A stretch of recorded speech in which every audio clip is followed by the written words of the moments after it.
Assalamualaikum, saya Reno Putra, NIM 1821149, dan ini adalah presentasi mengenai arsitektur enterprise dan perancangan implementasi sistem monitoring software dan ekosistem berbasis IoT di Taman Nasional Waikambas. Jadi, Taman Nasional Waikambas adalah salah satu dari 2 kawasan konservasi yang berbentuk taman nasional di Provinsi Lampung dengan luas sekitar 125.000 hektar. Dalam Taman Nasional Waikambas atau yang menjadi TNWK ini dibagi menjadi 3 seksi pengelolaan atau SPTN, dan kemudian dibagi lagi menjadi beberapa resort pengelolaan atau RPTN.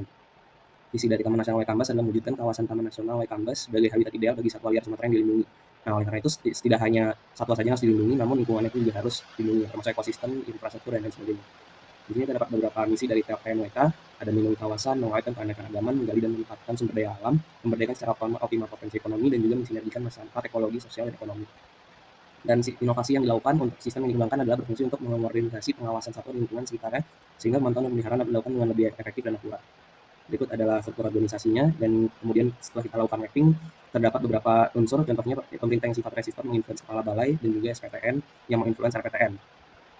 Untuk perubahannya, koordinator pusat konservasi gajah dan juga pusat ekonomi ekosistem hutan harus lebih di-engage, dan juga RPTN harus dinaikkan involvement dan juga power. Berikut adalah 3 value stream, 3 proses bisnis utama yang dilakukan, dan kita akan fokuskan untuk yang ketiga, pelestarian flora dan fauna. Di sini ada value stream yang dibagi menjadi 6, dan kemudian saya ingin memfokuskan kepada pemeliharaan fasilitas dan ekosistem dan juga pemeliharaan satwa. Berikut adalah value chain dari TNWK, dan ini adalah business interaction matrix yang unsur-unsurnya dibagi menjadi 4 organisasional katalog, yaitu kepala yang terdiri kepala balai, sekretariat yang terdiri subbak tata usaha, pengurus sektoral yang terdiri dari SPTN dan juga PTN, kelompok operasional yang terdiri dari pusat konservasi gajah, polisi hutan, pengendali ekosistem, dan penyuluh kehutanan. Dan untuk bisnis proses diagram level 1-nya di sini terdapat 4 monitoring proses, account administration, plan formulation and evaluation, dan juga plan execution day-to-day operation.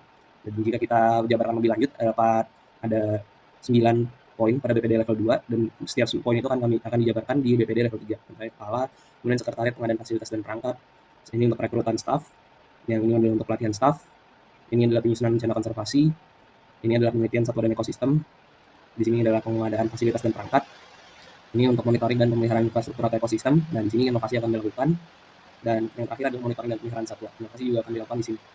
Selanjutnya kita akan bahas arsitektur data. Berikut adalah data entity katalog. Yang akan kami fokuskan adalah pada infrastruktur dan animal, karena sistem ini akan mengembangkan pemeliharaan dan juga monitoring untuk kedua hal tersebut.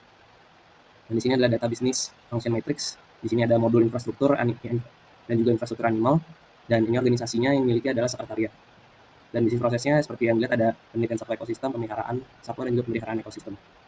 Ini adalah application data matrix. Nah, bisa dilihat untuk sekretariat memiliki hak root untuk kedua data ini, dan juga kelompok fungsional dan lainnya memiliki fungsi read, dan kelompok fungsional memiliki fungsi update karena mereka bekerja langsung, berinteraksi langsung dengan apa yang dikerjakan, objek-objek yang akan diaplikasikan IoT ini. Berikut adalah logical data diagramnya, bisa dilihat infrastruktur dan animal berada di posisi paling atas. Ini untuk lebih menjelaskan saja gambarnya. Kemudian ini adalah data arsitektur untuk core topiknya, yaitu operasi, itu untuk para modification dan juga test sheet. Enabling topics itu business process, yaitu sectoral recap dan juga work report. Dan foundation topics itu ada 4 inventory, yaitu employee, sektor, infrastruktur, dan animal. Infrastruktur dan animal ini adalah yang akan dikembangkan. Kemudian arsitektur aplikasinya, di sini ada beberapa aplikasi dan juga beberapa detail-detailnya. Yang pertama adalah sistem IoT monitoring satwa dan ekosistem. Yang kedua adalah aplikasi inventari satwa, kemudian aplikasi pengelolaan infrastruktur, sistem informasi geografis TNWK, portal web TNWK, aplikasi pelaporan insiden, aplikasi manajemen SDM, learning management system, dan juga beberapa aplikasi pendukung seperti Zoom, Gmail, dan juga Microsoft Office.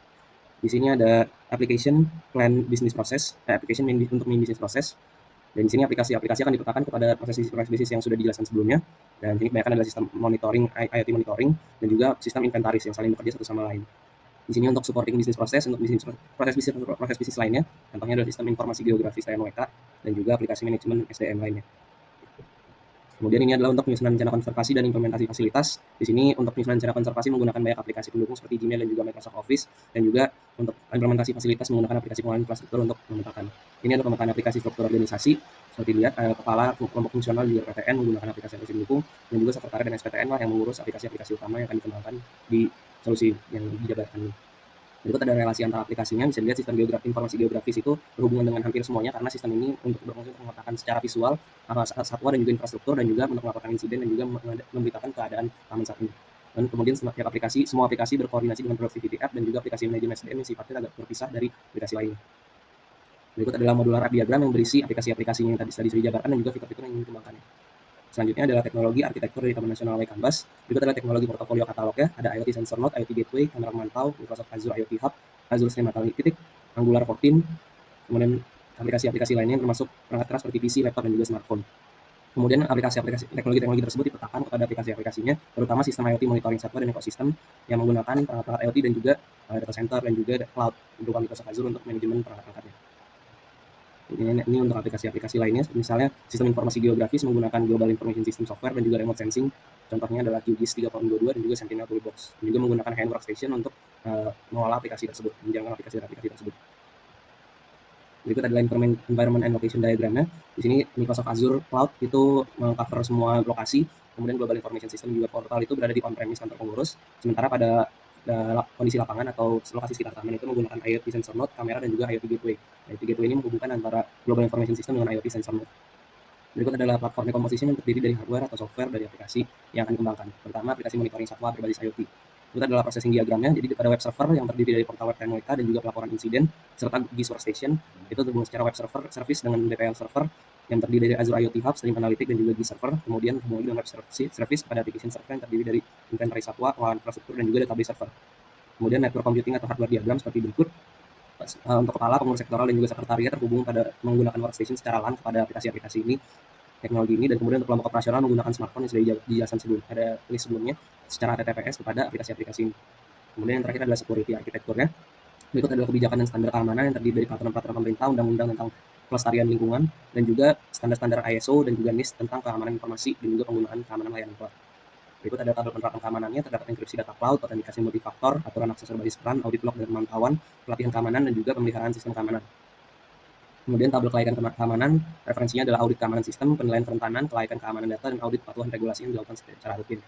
Berikut adalah diagram pemetaan domain keamanan yang sudah dilakukan oleh TNWK, ada yang sudah diimplementasikan, ada yang sudah didukung, perlu ditingkatkan, perlu ditambahkan, atau belum diimplementasikan. Misalnya yang belum diimplementasikan adalah penilaian kerentanan aplikasi dan pemeliharaan sistem keamanan. Berikut adalah tabel area keamanan dan informasi. Yang pertama itu database satwa, kemudian data sensor IoT, data pengguna, data geospasial yang menggunakan aplikasi GIS tadi, lalu laporan penelitian yang dilakukan oleh para staf. Semua data atau informasi mengacu terhadap regulasi standar ISO 27001-2013 dan NIST S853 Revision 5. Dan ini adalah tabel area keamanan infrastruktur ya. Keamanan infrastruktur yang digunakan adalah firewall, intrusion detection system, VPN, enkripsi komunikasi, disaster recovery, dan juga pusat data cadangan. Jadi, semua infrastruktur mengacu terhadap regulasi standar ISO 27001-2013 dan NIST SP 853 Revision 5. Berikut adalah diagram pemetaan area keamanan data dan informasi aplikasi dan infrastruktur. Sudah ada yang didukung, perlu ditingkatkan, perlu ditambahkan, dan juga belum diimplementasikan. Baik, sekian dari saya, kurang lebihnya mohon maaf. Assalamualaikum warahmatullahi wabarakatuh.